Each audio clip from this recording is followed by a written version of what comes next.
காஞ்சிபுரம் மாவட்டத்தில் அமைந்துள்ள திருக்கச்சி அநேகதண்டாவதம் என்ற ஊரில் ராஜகோபுரம் ஏதுமில்லாமல் ஒரே ஒரு பிரகாரத்துடன் மிக எளிமையாக காட்சியளிக்கிறது அருள்மிகு கச்சியநேகதண்டாவதேஸ்வரர் திருக்கோயில். தேவாரப் பாடல் பெற்ற தொண்டை நாட்டுத் தலங்களில் இது 4வது தலமாகவும், சிவனின் தேவார பாடல் பெற்ற 274 சிவாலயங்களில் இது 237வது தேவார தலமாகவும் போற்றப்படுகிறது. இத்தலத்தின் மூலவராக சுயம்பு மூர்த்தியாக பெரிய லிங்க வடிவில் கிழக்கு நோக்கி அருள் பாலிக்கிறார் கச்சியநேகதண்டாவதேஸ்வரர்.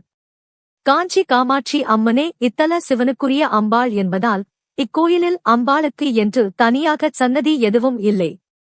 இத்தலத்தின் பிரதான வாயில் வடக்கு பகுதியில் அமைந்துள்ளதுடன் இங்குள்ள புனித தீர்த்தம் தானு தீர்த்தம் என்றும் இதற்கான ஆகம பூஜை காமிகம் என்றும் அழைக்கப்படுகிறது.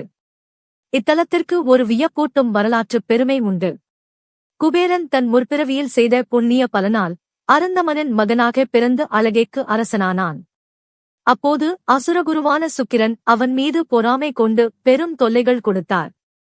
இதனால் கலங்கிய குபேரன் தன்னை காக்கும்படி இத்தலத்து சிவனை நோக்கி வேண்டினான். தன் பக்தனை காக்க எண்ணிய சிவன் சுக்கிரனை அப்படியே விழுங்கி அவனது கர்வத்தை அடக்கினார். இக்கோயிலின் மற்றொரு அரிய சிறப்பு என்னவென்றால் இது விநாயகர் வல்லபையை மணம் முடித்த தலமாகும். பிரம்மாவின் புத்திரராகிய மரீசி மகரிஷி தாமரை மலரில் கண்டெடுத்து வளர்த்த குழந்தைதான் வல்லபை. அவளை இரணிய அசுரனான கேசி பிடித்துச் சென்றபோது அவளை மீட்க சிவன் விநாயகரை அனுப்பினார். அசுரர்களை வெல்ல விநாயகர் இத்தலத்தில் சிவனை வணங்கி லிங்கம் பிரதிஷ்டை செய்து வழிபட்டார். விநாயகர் பிரதிஷ்டை செய்த லிங்கம் என்பதால் சுவாமிக்கு அநேகதண்டாவதேஸ்வர் என்று பெயர் வந்தது.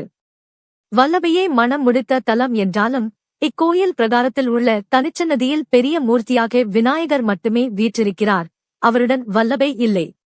இங்கு திருமணத்தடை உள்ளவர்கள் விநாயகருக்கு அருகம்புல் சாத்தி நைவேத்தியங்கள் படைத்து வழிபட்டால் விரைவில் திருமணம் நடக்கும் என்பதும், இங்கு வேண்டிக்கொள்ள பணி மற்றும் பதவி உயர்வு கிடைக்கும் என்பதும் பக்தர்களின் பலத்த நம்பிக்கையாக உள்ளது. இத்தலத்தின் சிறப்பை உணர்ந்து சுந்தரமூர்த்தி நாயன்மார் பதிகம் பாடியுள்ளார். அவர் பாடிய தேவார பதிகத்தில் கட்டு மயக்கம் அறுத்தவர் கைத்தொழுது ஏத்தும் இடங்கதி ரோனொழியால் விட்ட இடமிடை யூர்தி இடங்குயில் பேடேதன் சேவலோடு ஆடுமிடம் மட்டுமயங்கி அவிழ்ந்த மலரொரு மாதவியோடு மனம் புணரும் அட்ட புயங்க பிரானது இடங்கலிக் கச்சி அநேகதன் காவதமே என்று மனமுருகி போற்றியுள்ளார். இத்தகைய வரலாற்றுச் சிறப்புமிக்க இந்த ஆலயம் தினமும் காலை 6 மணி முதல் 8 மணி வரை மட்டுமே நடை திறந்திருக்கும் என்பதால் பக்தர்கள் இந்த நேரத்திற்குள் மட்டுமே மூலவரை தரிசிக்க முடியும். பிற நேரங்களில் சுவாமியை வெளியில் இருந்து மட்டுமே தரிசிக்க இயலும். இத்தலத்தில் மகாசிவராத்திரி மற்றும் திருக்கார்த்திகை ஆகிய திருவிழாக்கள் மிகச் சிறப்பாக கொண்டாடப்பட்டு வருகின்றன. இந்த ஆன்மீக தகவல் உங்களுக்கு பிடித்திருக்கும் என்று நம்புகிறேன். இந்த வீடியோ உங்களுக்கு பயனுள்ளதாக இருந்தால் லைக் மற்றும் ஷேர் செய்யுங்கள். இதே போன்ற மறைக்கப்பட்ட வரலாற்று அதிசயங்களையும் ஆன்மீக ரகசியங்களையும் எளிமையாக தெரிந்து கொள்ள நமது டாய்போபீடியா சேனலை சப்ஸ்கிரைப் செய்ய மறக்காதீர்கள். Small tips, big impact. ஓம் நம சிவாய.